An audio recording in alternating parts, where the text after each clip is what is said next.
This is Tell Me What to Read, powered by Booktopia. I'm Nick Wasiliev, and today we dive into a world of superheroes and action-adventure as Joel Naoum sits down for a conversation with the one and only Matthew Reilly about his brand new adventure, Cobalt Blue. Check the show notes below for timestamps, and if you're enjoying our show, you can drop us a review on Apple Podcasts, a like on Spotify, or wherever you are listening to our show. Now over to Joel Naoum for his interview with Matthew Reilly, author of Cobalt Blue, which you can order right now from booktopia.com.au. Hello, I'm Joel, and I'm here with author Matthew Reilly to talk about his book, Cobalt Blue. Thanks so much for joining us, Matt. Hey, Joel. Hey, everybody. Thanks for having me. It's great to have you here. I said author, but really you're more of an all-rounder these days. You're a director, writer of movies. How are you feeling about your status as an author these days? You know, pretty good. I have to say, my movie Interceptor came out on Netflix this year and did fantastically well. And in the time I was making Interceptor, I shepherded the production of The One Impossible Labyrinth, the last book of the Jack West Jr. series, and this one, Cobalt Blue. So the good thing is I've written books for long enough now that I can manage my time and still make sure I get them done. So, yep, making movies now, but still actually writing books, which is great. Very great. Great for your readers too. There was quite a lot of excitement about Cobalt Blue when we first heard about it for a number of reasons, especially I think because it was unexpected. It seems like it was even unexpected for your publishers. How did it come about? I enjoy surprising my publishers from time to time. I do this. I occasionally call them and say, hey, I've written a new book. And I did it with Hovercar Racer. I did it with Troll Mountain, which we worked on together. And I even did it with the tournament. It's funny when you're an action author and you call your publisher and you say, hey, I've written a book about a chess tournament in the 1500s. With Cobalt Blue, I actually wrote Cobalt Blue originally as a screenplay, and this is why it's a little shorter than the other books. Just the ideas are a certain length, and I enjoyed the screenplay so much, I thought I should do this as a book, and it turned out to be quite a nice length for a novella. So it was originally designed as this superhero story for film, but I figured it'd be well done as a book, and we've done some interesting things with the book as well. You have. So one of the interesting things about this first edition hardcover, beautiful cover, is that it uses colored text throughout. Can you tell us a bit about how that idea came together? Well, it comes from the premise, and I actually did it, believe it or not, I did it in the screenplay as well.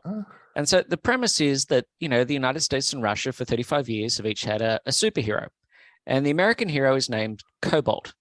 And each country has had children, offspring brought on from their heroes. And so Cobalt's children all have code names: Cobalt Red, Cobalt Green, Cobalt Gold, and so on. And there is this mysterious one that no one's ever seen called Cobalt Blue. And she is our hero in the book. What I do with the colored text is that when we do the flashback scenes to Cobalt Green or Cobalt Red, the text goes green and the text goes red. And the key for me when I spoke to my publisher, Alex Lloyd, about doing this was that as our hero remembers each of her super siblings, we go to the color. And this becomes quite important late in the book, which I won't spoil. So it does actually have a plot element. It's not just a gimmick. Yeah, it makes it really quite interesting to see what's going to happen next, I think, because it indicates something before you even get to the words that something is about to happen. The colors create quite a structure to it that I think is really interesting. I think they do. And it's not easy to do. And, I think Macmillan did it once with a Richard Flanagan book called Gould's Book of Fish. And that was supposed to be kind of moody, but I don't think it was quite successful. And that was, pushing 20 years ago now. It's also expensive. It's not easy to do, and that's why we're only doing it for this first hardback edition of Cobalt Blue. Oh, I should say, as I described the story, that America and Russia have had these heroes. On the first page of the book, America's hero dies, and so the Russian guy is coming to America to kill all these super siblings, and obviously Cobalt Blue will be one of them. Absolutely, and that's, I think, the driving force of the plot of this book, which I loved. I loved your plotting is usually amazing. The plot of this one reminds me a bit of something like Kill Bill. There's like a sort of revenging storyline to this. Was there anything in your mind specifically when you came up with the actual story plot? Yeah, no, whenever I come up with a new book, I have the plot, I have the characters, but I have what I also call the engine. And the engine of Cobalt Blue is this vengeful Russian superhero who's coming to just lay waste to America. And he's going to start on the East Coast and kill each of these cobalts, cobalt green, cobalt red, purple and white. And we know that Cobalt Blue is in Los Angeles. So she is watching this inexorable journey of this unbeatable villain taking on each of her siblings, who are all much better superheroes than she is. And that, as you say, that's an engine which is just interesting. Often with my books, if you go back to Seven Ancient Wonders, it's a race between Jack West and the villains to find the seven wonders of the ancient world. Contest, the very first book, themes of competition, that if Stephen Swain doesn't survive the contest, he will die. So he must win. Often in my books, there are themes of competition. These are the engines that drive them. But with Cobalt Blue, it is just, if it's like anything, it's like High Noon, the Gary Cooper movie, that he's waiting in the town for the noon train to arrive, and with it, these desperados who are going to come and kill him. I think this is this on a much larger scale with Cobalt Blue. It was very high stakes, I must say. Yeah.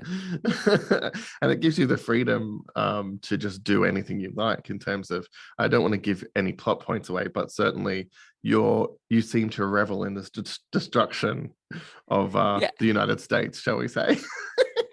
How did you, I mean, especially coming out of working on Interceptor for a while, where you had a much smaller palette, did you like going back into that? Oh, yes. I think with Interceptor, I only had a certain amount of money, so I had to do what I could with what I had. With the books, I've always had an unlimited budget. And so with Cobalt Blue, I mean, I won't spoil the others, but the very first page has these people out in the streets and parks of Washington, D.C. as this streaking, man-shaped figure comes flying out of the skies, Russian superhero, and whoosh, lops off the top of the Washington Monument. It goes crashing to the ground. And that's literally the third line of the book. And I think it's funny. I think America, without getting philosophical, I think America is the most successful thing it ever did was sell America to the world. We are aware of the Washington Monument and the White House and the Capitol building, the skyline of New York City, even the skyline of Chicago features in this book, stadiums like Wrigley Field in Chicago. And so, it's, if I'm going to lay waste to America, I get to talk all about these iconic landmark buildings. And when you've got these heroes who are so powerful, you can have them, demolishing the Washington Monument, beheading the Statue of Liberty. It's just your imagination can go wild with the destruction. And it makes it so much more personal. Like superhero, like really, the Fury of Russia is the sort of like, I mean, if you wanted to get philosophical about it, he could be a stand-in for any like existential threat to the world, right? Yes. But because it's so personal, you really hate him. So it makes it, and because he's attacking monuments and symbols, it feels really, really like aggressive and personal. And I don't think you'd find an American who wasn't infuriated by it. Was there anything in that? Were you thinking it along those lines? I know the big themes aren't always the direction aren't always what you're thinking of when you're just trying to tell a good story. Yeah, for me, I like the spectacle, and I think the audience, especially with movies these days, the audience can picture very, very large scale destruction.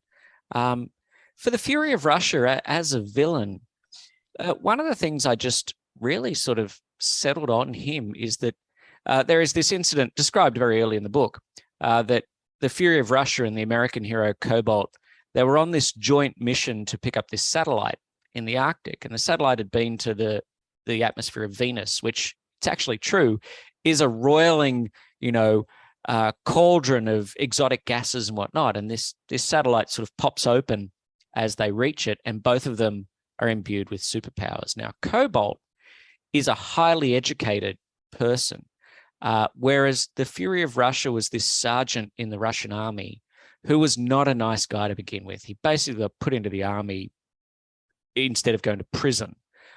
He's envious and jealous of Cobalt as this highly educated American. And so everything in his superhero life has been about anger and frustration and the vengeance that he would love to bring to Cobalt. So not only is he super powerful, and America has no defense, because the Cobalt children have only half the powers of their super parent. This guy is coming with a terrible, terrible personal reason. And this is something I try to do a lot with my villains, give them a good reason for doing what they do. So then when it comes to, demolishing whole buildings and baseball stadiums, his anger knows no bounds. And so the action and the destruction has to be likewise. Absolutely.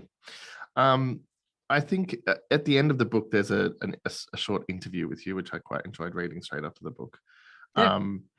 And you mentioned other superhero stuff that's in the pop culture at the moment. And I definitely was thinking about this as I was reading it, especially because I started it thinking, I might be able to read this to my 7-year-old until the first Spinal Cord was mentioned. I think. Yeah. And then I was like, I think I might just read this one to myself. Yeah. You don't shy away from gore, which I think is one of the and destruction, obviously, which is one of the hallmarks of this type of adult superhero pop culture trend. So stuff like The Boys, Invincible. I don't know if you've seen that. No. Fantastic show on Amazon. I think it's a really interesting. Your take on it has all the destruction and darkness, but the actual superheroes themselves are very, very good. Yes. So you don't shy away from the darker parts of what it would be like to actually have superheroes and what type of destruction that would actually cause on a human body. But you still keep it simple and morally clear when it comes to the actual superheroes. Is there a reason? What's your philosophy of superheroes? Yeah, no, it's actually, as you say that as well, there is actually a deceptive amount of depth in this short book. It's not a long book, but yes, it delves into. There are two answers I have there. One is there's a discussion in the book between Cobalt Blue and her half brother, who's Cobalt Black, and while all the children of Cobalt got certain powers, whether it was deflecting bullets or being able to fly, Cobalt Black got super intelligence, and it's driven him insane. And so he has an IQ which is completely off the charts, but the human brain is not designed for that. And he and Cobalt Blue have this discussion, which I've always wondered. He says, why should we defend America? Why should we, stand for truth, justice, and the American way? Why don't we take over? And for me, as a viewer of pop culture, you say, why did Superman not just take over and be in charge? And there was a wonderful DC Elseworlds comic called Red Sun, where Superman landed in Soviet Union and actually became the complete, totalitarian ruler of the world, the ultimate big brother. So that was something that I liked the idea of exploring. In terms of sort of the moral code, and I do mention this in that interview about The Boys, I've really enjoyed watching The Boys. I think The Boys is a very, very clever show and a really, really good story. But I still, it goes through all of my books. I still like to see the story from the point of view of the good guys. And The Boys is largely from the point of view of the bad guys. And as I go through the different cobalts, cobalt green, cobalt red, purple and white, living in New York, my idea is that if we had these young superheroes in the world today, they would become celebrities. And I think The Boys tapped into that, and I decided to tackle it in a different way. And so that to me is giving it my own twist. But yeah, I still actually like the idea of good guys and following the good guys. And it's something I discovered with Interceptor as well, the movie that I did, that there are a lot of cynical people out there who find that kind of storytelling a little bit old-fashioned. But the funny thing is, most people kind of dig it.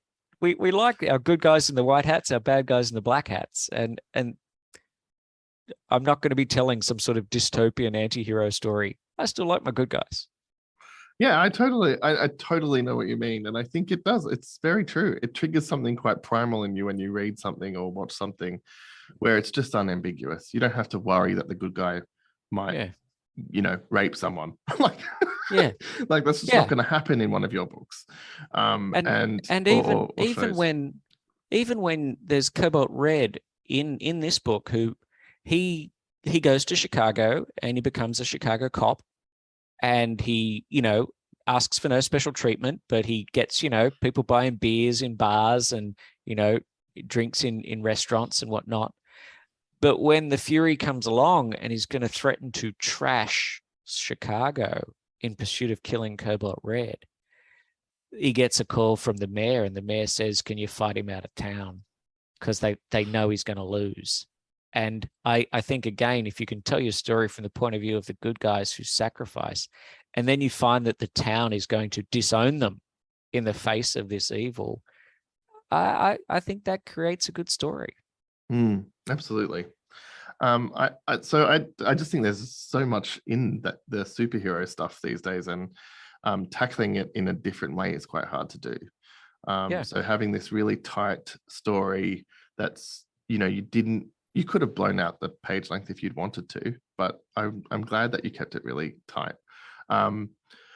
Now, you mentioned Troll Mountain before, that you and I worked on when I was an editor and publisher back in the old days, instead of a bookseller. Troll Mountain was a fantasy novel, so it was a very different direction for you. This is a superhero novel, so it's quite different to the other stuff you do. What causes you to come up with these left of field ideas? Is there a reason that these things pop into your head?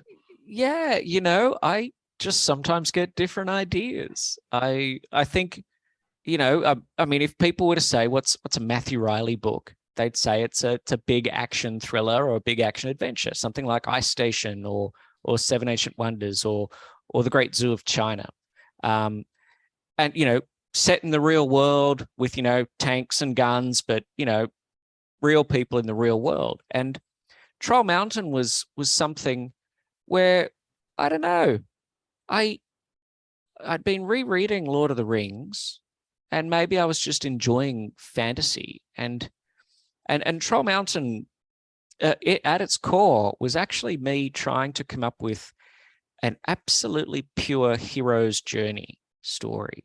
And when I look at Troll Mountain, it is my attempt to do a very strict hero's journey. Funnily enough, some of my books like Contest and Ice Station are actually, hero's journeys, but Troll Mountain was designed to be that. And so and even say a book like The Secret Runners of New York, with time travel. These are some of the ideas I have in between the big books, the Jack West ones, the Scarecrow ones, and the fortunate thing for me as an author who, let's be honest, I've sold a lot of books, it allows me to experiment. And we did Troll Mountain, through Momentum, when Macmillan were experimenting with online or digital only publishing. And Troll Mountain, I think, worked very, very well for that.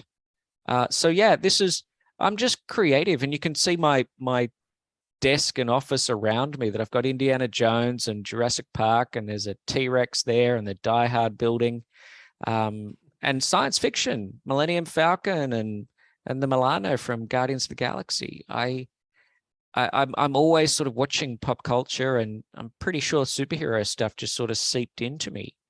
But Cobalt Blue was a story where I thought I could discuss some things in the superhero world, which I didn't think had been addressed before.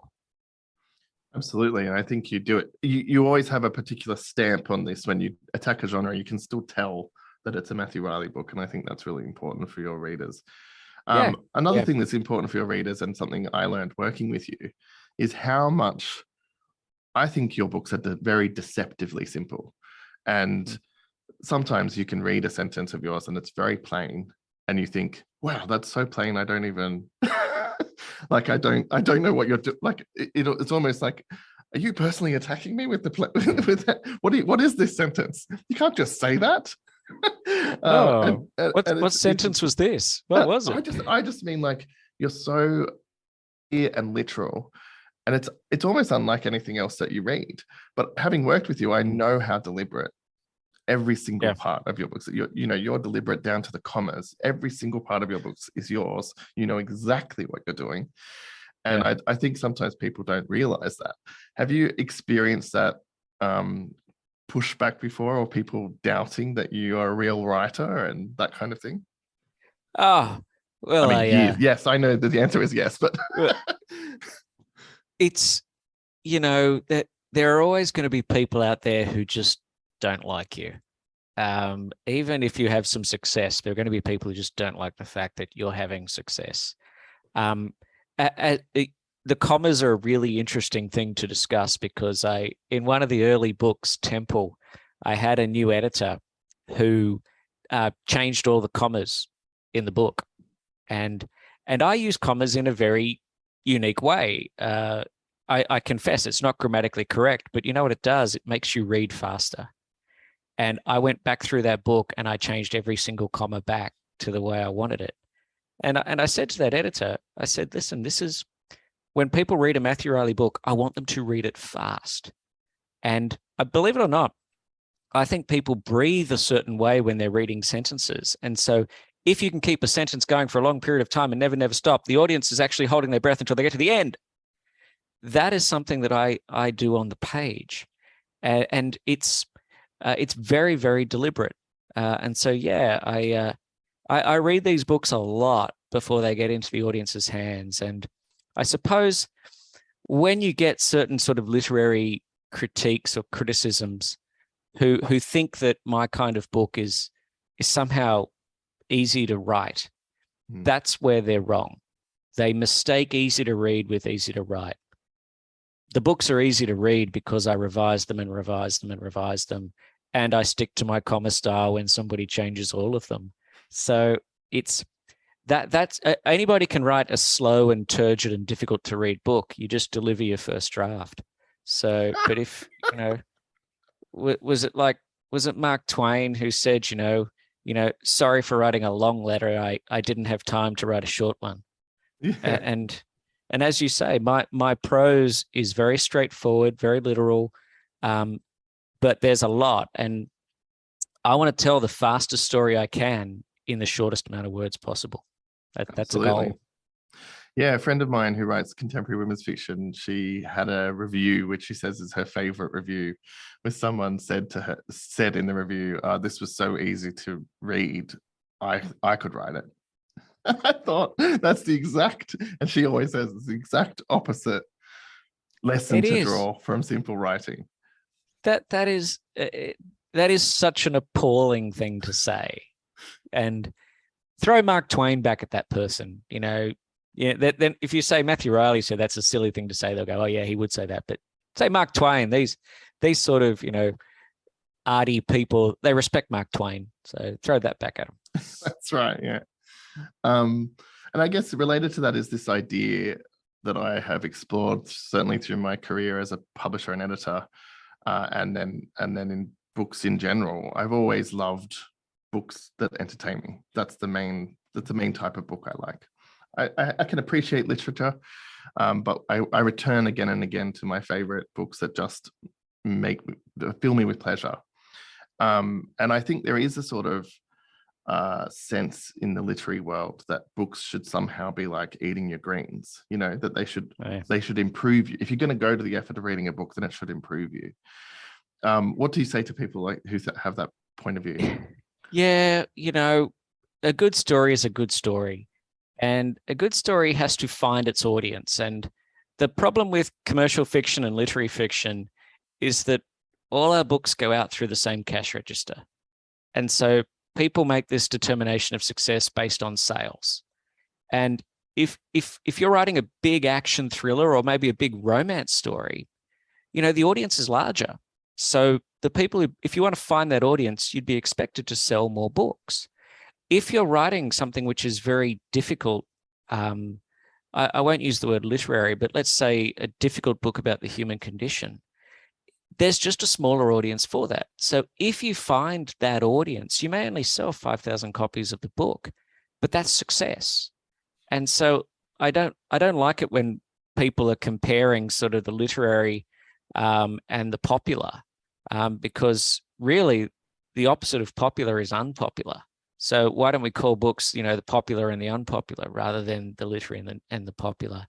I'd also say good book's a good book, and usually a good book gets into its story straight away. And Exhibit A I would give you is The Name of the Rose. Nobody in their right mind would call The Name of the Rose an easy read. But there is a murder, mentioned on page 1. And the Adzo narrator character who says, I'm going to tell you about the terrible time I had at this monastery that I won't even name, for fear of embarrassing the people who were there, of the terrible events that I saw. You're interested. What's going on? What happened at this monastery that it was so bad he won't even say the name of it? And off you go. So a good story is a good story. It's just, I think those who decry the popular and the commercially successful, in many cases, they're trying to justify their failure to find their audience or their frustration that their audience is just smaller. That's it. I read everything. I read fiction. I read nonfiction. I read fast-paced fiction. I read slower fiction. I just think, know who your audience is. It's the same with movies too. Yeah, I totally agree. I think I basically think that what we call literary fiction is just a genre of its own. And that genre has particular qualities to it that people stick to and some people like and some people don't like. I think that's right. Putting it on a quality scale and just making that the only thing that matters seems very reductive at the end of the day.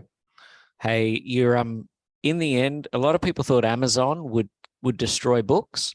Amazon destroyed book reviewers, because when you go to Amazon or Booktopia, what you'll find is a recommendation of people who liked this book also liked this one, which is ultimately what you want a reviewer to say. You just want a reviewer, when they read Cobalt Blue, you want the reviewer to say, if you like action thrillers or if you've read Matthew Reilly's books before, will you like this one?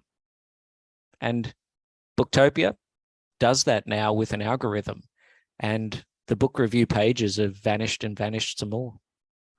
Yeah, it's very true. I think, yeah, very true. If you like this particular book, you'll probably like other books. It doesn't mean that they're better or worse than others. I think that's an interesting idea. Yeah. Now, I am very aware that we are running out of time, but I have so enjoyed our chat, Matt. It's been a long time since I've spoken to you, and it's been lovely to talk to you.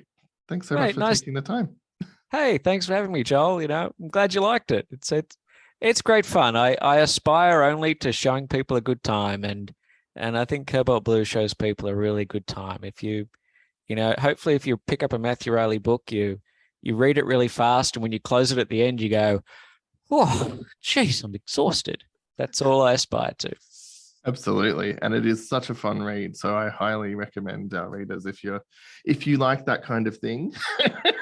That's right. You should 100% go and read Cobalt Blue. It's a great, fun read, and you can bash it out very quickly, and you will once you start.